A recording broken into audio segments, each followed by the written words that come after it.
வணக்கம். குடும்ப விரிசலும் குறை குணங்களும் என்பது பற்றிய கருத்துக்களை இந்த பதிவில் பார்க்கலாம். குடும்ப அமைப்பு ஒரு பாதுகாக்கும் வீடு போன்றது. இதன் சுவர்கள், கூரைகள் என்பன அன்பும் அறிவும் ஆகும். இவை பலமானதாக இருந்தால் மட்டுமே குடும்ப வாழ்வு மகிழ்ச்சியாக இருக்கும். குணங்கள் என்றால் என்ன? இந்த கேள்விக்கு பதில் ஒவ்வொரு பொருளிலும் அல்லது இயற்கை சக்தியிலும் உள்ள காரணிகளினால் உண்டாகக்கூடிய வெளி விளைவு தன்மை குணம் எனப்படும். இந்த குணங்கள் கீதையின் கூற்றுப்படி அமைந்தவை. இந்த முழு உலகமுமே அடிப்படையான 3 குணங்களால் ஆனவை. அந்த 3 குணங்களின் வெவ்வேறு கலவைகள் மூலமாகவே இவ்வுலகில் அனைத்து நிகழ்வுகளும் நடைபெறுகின்றன. இந்த 3 குணங்கள் சத்வகுணம், ரஜோகுணம், தமோகுணம் எனப்படும். சத்வகுணம் என்பது அனைத்து உயர் குணங்களையும் குறிக்கும். இது தூய்மையானது. நிறங்களில் இது வெண்மையானது. அருளிலும் அறிவிலும் அமைதியிலும் ஆர்வம் ஏற்படுத்துவதும் அவற்றை அடையும் முறைகளில் நாட்டம் ஏற்படுத்துவதும் ஞானத்தை பெற உதவுவதும் இந்த சத்வகுணமே ஆகும். இத்தகைய குணமுடையோர் இயல்பாகவே உப்பு, புளி, காரம் நீங்கிய உணவுகளை விரும்பி உண்பர். இவை உடலுக்கு நன்மை அளிப்பவை. ரஜோகுணம் என்பது ஆணவம், பொருளாசை, போர்க்குணம், எளிதில் உணர்ச்சி வசப்படுதல், பதவி மோகம் போன்ற குணங்களை உடையது. இதன் நிறம் சிவப்பு ஆகும். செயல் ஆர்வமும் அமைதியற்ற தன்மையும் சுறுசுறுப்பும் இக்குணத்தின் சிறப்புகள். உலகியல் இன்பங்களில் அதிகம் நாட்டமுடையவர் இக்குணத்தவர். அசைவ உணவும் உப்பு, புளி, காரம் மீது ஆர்வமும் இக்குணத்தவருக்கு உண்டு. அடுத்து தமச குணம். தாமச குணம் என்பது மந்தத்தன்மையும் சோம்பேறித்தனமும் அடிமைத்தன்மையும் உடையது. இதன் நிறம் கருப்பு. போதை நாட்டமும் மயங்கி கிடப்பதும் மிகுந்த காமமும் இக்குணத்தின் தன்மைகளாகும். ஞான நாட்டமோ அல்லது இவ்வுலக ஆசையோ இவர்களுக்கு இருக்காது. செயலற்ற மந்தத்தன்மை இக்குணத்தவருக்கு உண்டு. மிகவும் புளித்த உலர்ந்த கெட்ட உணவுகள் மீது ஆர்வமுடையவர்கள் இக்குணத்தவர்.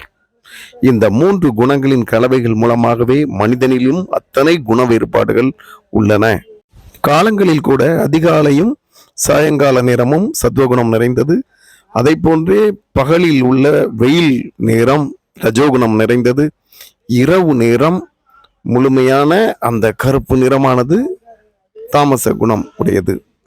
அனைத்து மனிதர்களுக்கும் இந்த 3 குணங்கள் கண்டிப்பாக இருக்கும். இவற்றில் எந்த குணம் அதிகமாக இருக்கிறதோ அதை பொறுத்தே அவர்கள் நல்ல தன்மையிலோ அல்லது தீய தன்மையிலோ இருப்பார்கள். குடும்பங்கள் தனி மனிதர்களால் உருவாக்கப்படுவது என்பதால் அந்த குடும்பங்களில் நிலவும் அனைத்து குழப்பங்களுக்கும் இந்த குண வேறுபாடுகளே காரணம். சத்வ குணம் நிறைந்த ஆணும் பெண்ணும் திருமணத்தில் இணையும் போது அந்த குடும்பமானது மிக மகிழ்ச்சியான சிறப்பான குடும்பமாக இருக்கும். அதே நேரத்தில் ஒரு சத்வகுணமும் ரஜோகுணமும் உள்ள தம்பதியினர் இணைந்தால் அந்த குடும்பத்தில் அமைதியும் இருக்கும். அதே நேரத்தில் அமைதியற்ற தன்மையும் இருக்கும். ஏனென்றால் சத்வகுணம் பொறுத்து போகும் தன்மையுடையது, ரஜோகுணம் உணர்ச்சி வசப்படும் தன்மையுடையது. இருந்தாலும் இந்த தம்பதியினர் நீண்டு வாழலாம். குடும்பங்கள் ஓரளவு சிறப்பாகவே இருக்கும்.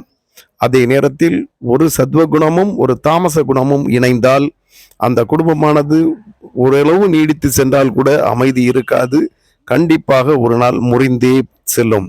இதை போன்றே ரஜோகுணம் உள்ள ஒருவரும் இன்னொரு ரஜோகுணம் உள்ள ஒருவரும் இணைந்தால் வாழ்வு உணர்ச்சிகரமானதாக அமைதியற்றதாகவும் இருக்கலாம்.